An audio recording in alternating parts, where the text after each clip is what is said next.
அஸ்ஸலாமு அலைக்கும். இன்றைக்கி பட்டு சாரிக்கு ஒரு ஸ்லீவ் டிசைன் எப்படி பண்ணுறது அப்படின்னு பார்க்கலாம். ரொம்ப ஈஸியாக இருக்கும். கண்டிப்பாக இந்த மெத்தடில் ட்ரை பண்ணி பாருங்கள். அந்த ஸ்லீவ் சூப்பராக இருக்கும். ஒரு பஃப் ஸ்லீவ் மாதிரி தான்.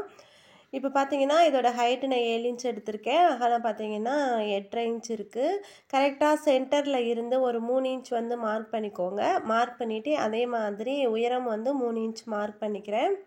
மார்க் பண்ணிவிட்டு நம்ம ஒரு பாக்ஸ் போட்டு விட்டுறலாம்.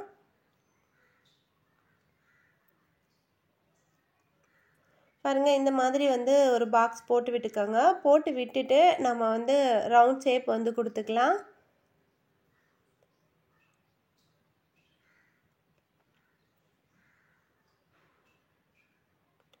நல்லா வளைவாக ஒரு ரவுண்ட் ஷேப் கொடுத்துக்கோங்க. கொடுத்துட்டு இப்போ நம்ம கட் பண்ணி எடுத்துடலாம்.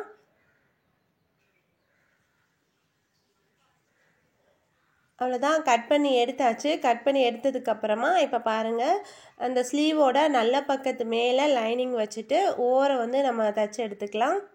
ஒரு 1/4 இன்ச் கேப்பில் தைச்சாலே போதும்.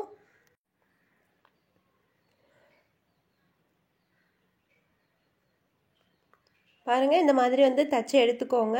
தைச்சதுக்கப்புறமா நம்ம அந்த ரவுண்ட் ஷேப் கட் பண்ணி எடுத்துருந்தோம்ல, அந்த இடத்தையுமே நம்ம தைச்சி விட்டுக்கலாம்.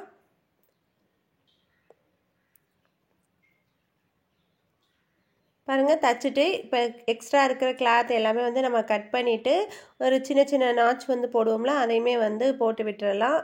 அங்கங்கே கட் பண்ணி விட்டால் தான் நம்ம திருப்பும் போது கரெக்டாக அந்த ஷேப் கரெக்டாக இருக்கும். இப்போ திருப்பி எடுத்துடலாம். திருப்பி எடுத்தோம் அப்படின்னா அந்த ஸ்லீவ் தையல் ஃபுல்லாகவே பிசுறு எதுவுமே வெளியில் தெரியாமல் நீட்டாக இருக்கும்.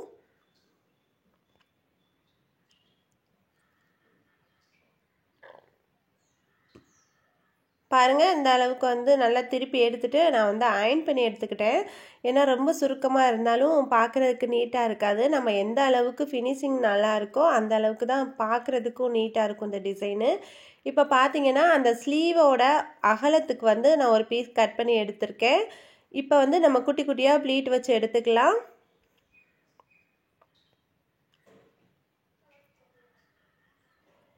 நீங்கள் ப்ளவுஸில் இருந்து கட் பண்ணாமல் கூட சாரீ கிளாத் கொஞ்சமாக கட் பண்ணிவிட்டு மேட்ச் பண்ணாலும் பார்க்குறதுக்கு நீட்டாக இருக்கும். பாருங்கள், இப்போ நான் ப்ளீட் வச்சுட்டேன். மேலே ப்ளீட் வச்சதுக்கப்புறமா கீழேயுமே அதே மாதிரி ஸ்ட்ரைட்டாக ப்ளீட் வச்சு எடுத்துக்கோங்க. ப்ளீட் வைக்கிறதுலையும் நிறைய மெத்தட் இருக்குது.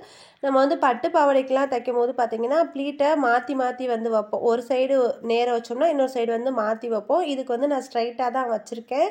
இப்போ அந்த ப்ளவுஸ் இருக்குல்ல, அதை சுற்றிலுமே தையல் போட்டு எடுத்துக்கலாம். லைனிங் மெயின் கிளாத்தையும் சேர்த்தாப்பில் எக்ஸ்ட்ரா இருக்கிற பீஸ் எல்லாமே கட் பண்ணி எடுத்துக்கலாம்.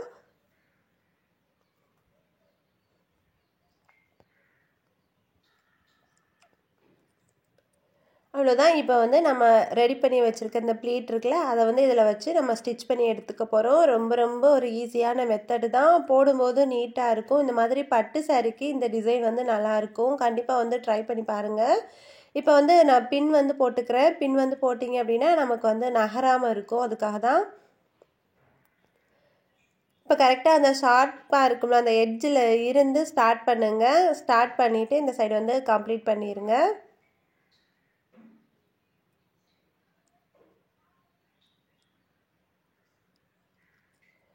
அவ்வளோதான். இப்போ நம்ம தச்சு முடிச்சாச்சு. தச்சு முடிச்சதுக்கப்புறமா நம்ம கட் பண்ணியிருந்தோம்ல பீஸ், அதை கரெக்டாக இந்த மாதிரி அந்த தையல் இருந்து வச்சுக்கோங்க.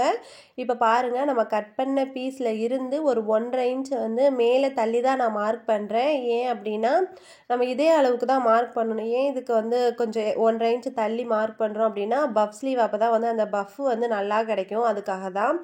இல்லைன்னா நம்ம அப்படியே கரெக்டாக அந்த நம்ம கட் பண்ண பீஸ் அளவுக்குமே கட் பண்ணிட்டோம் அப்படின்னா பஃப் ஒரு மாதிரி தூக்கிட்டு இல்லாமல் அப்படியே நார்மலாக எப்போதுமே இருக்கிற மாதிரி தான் இருக்கும். அதனால் கொஞ்சம் தூக்கிட்டு இருந்தால் தான் பஃப் ஸ்லீவ் நல்லாயிருக்கும். அதனால் நான் 1.5 இன்ச் மேலே தள்ளி தான் மார்க் பண்ணிக்கிறேன்.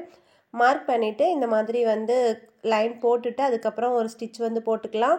கரெக்டாக அந்த ப்ளீட் எதுவுமே கலையாமல் அழகாக ஸ்டிச் போட்டுக்கோங்க.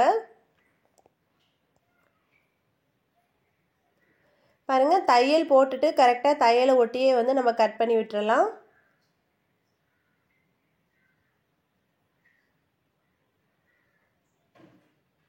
அவ்வளோதான். இப்போ பார்த்தீங்கன்னா நம்ம பஃப் வந்து நல்லா நமக்கு கிடைக்கும். நம்ம அதே அளவுக்கு வந்து கட் பண்ணிட்டோம்னா பஃப் வந்து ரொம்ப சின்னதாக இருக்க மாதிரி இருக்கும். அந்த மாதிரி தூக்கிட்டு இருக்காது. உங்களுக்கு சொன்னால் புரியும் அப்படின்னு நினைக்கிறேன். இப்போ வந்து பார்த்தீங்கன்னா ஒரு 2 இன்ச்சுக்கு ஒரு பீஸ் வந்து கட் பண்ணி எடுத்துக்கிறேன். அதை இந்த மாதிரி வந்து ஸ்கொயர் ஷேப்பில் வந்து தச்சு எடுத்துக்கிறேன்.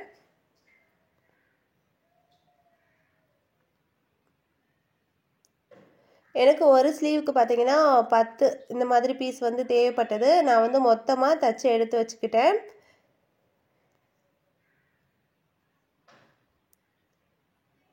இப்போ கரெக்டாக இந்த மாதிரி வந்து நம்ம அரேஞ்ச் பண்ணிக்கலாம். அரேஞ்ச் பண்ணிவிட்டு கீழே அந்த கரை பகுதி வருதுல்ல அங்கே வந்து வச்சு தச்சு எடுத்துக்கலாம்.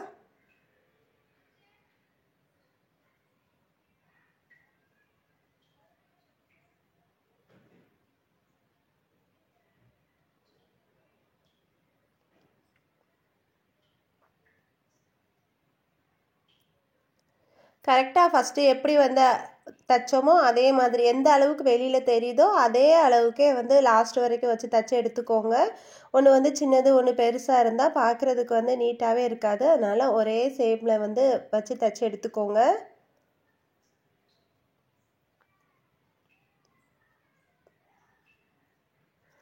அவ்வளோதான், நான் ஃபுல்லாக வந்து தச்சு எடுத்துக்கிட்டேன். இப்போ வந்து லேஸ் வச்சு வந்து நம்ம ஃபினிஷ் பண்ணிக்கலாம். அந்த கரைக்கு வந்து பார்த்திங்கன்னா நான் லேஸ் தான் வச்சுருக்கேன். இதில் வந்து கோல்டன் கலர் அப்படிங்கிறதுனால அவ்வளோவா வந்து அட்ராக்டிவாக தெரியல. இதில் வந்து ஸ்டோன் லேஸ் அந்த மாதிரி வச்சோம்னா பார்க்குறதுக்கு வந்து இன்னும் நல்லா லுக்காக இருக்கும்.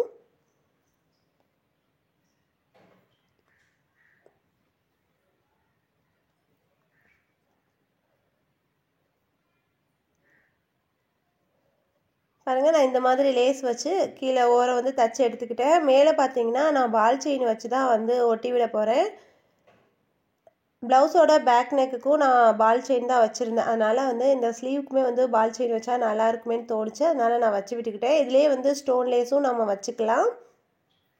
என்கிட்ட வந்து பால் செயின் தான் இருந்தது. அதனால் நான் பால் செயின் வச்சு வந்து கம்ப்ளீட் பண்ணிக்கிட்டேன்.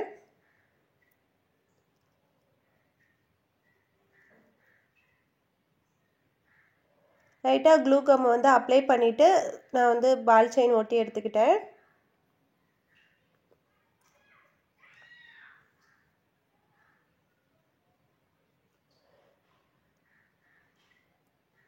கரெக்டாக வந்து அட்ஜஸ்ட் பண்ணிவிட்டு எந்த அளவுக்கு தேவையோ அந்த அளவுக்கு வந்து ஒட்டி எடுத்துக்கோங்க. மேலே பார்த்தீங்கன்னா அந்த ஸ்லீவ் வந்து ஜாயின் பண்ணுறதுக்கு கொஞ்சம் கேப் வந்து விட்டுக்கோங்க. விட்டுட்டு தான் நான் வந்து ஒட்டியிருக்கேன்.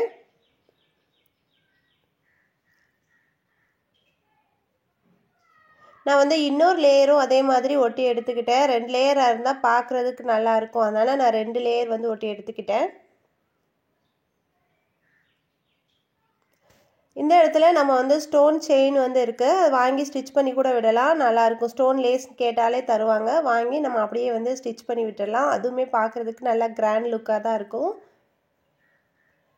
அவ்வளோதான். இது வந்து நல்லா காஞ்சதுக்கப்புறமா நான் கீழே வந்து இந்த மாதிரி பீட்ஸ் வச்சு கம்ப்ளீட் பண்ணிக்கிறேன். பீட்ஸ் வேணும்னா வைக்கலாம், இல்லைன்னா நம்ம அப்படியே கூட விட்டுறலாம்.